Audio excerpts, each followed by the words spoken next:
Acne is a series of skin lesions that often develops in late childhood and early adolescence.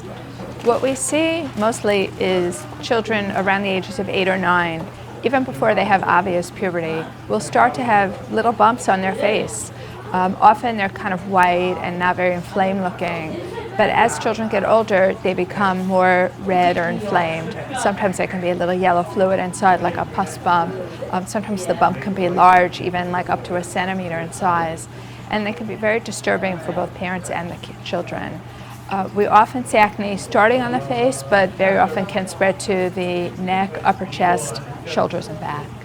There are a couple of different things we know cause acne. One of the things that we know plays a role is bacteria on the skin called P. acnes.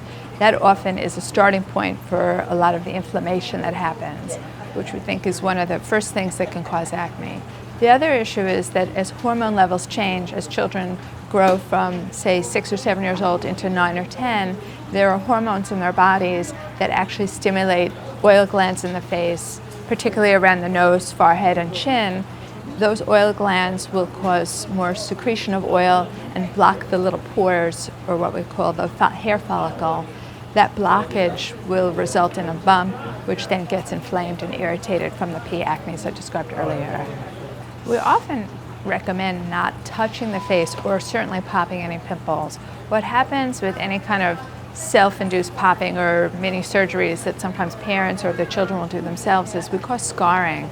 As the pimples get popped, the face is squeezed, the blood vessels are opened, and often you end up just causing more inflammation and skin damage. Particularly, we know that popping the pimples can lead to scarring, which it can be disfiguring and even lifelong. So I'm always telling children and teenagers not to touch their face and certainly not to pop or open up any of their pimples themselves. We know that family history is often very strongly linked to acne.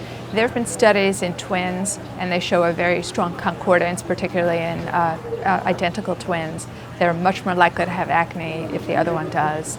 We also know that there's a higher likelihood of children having acne if one or both parents suffer from clinically significant acne when they were younger.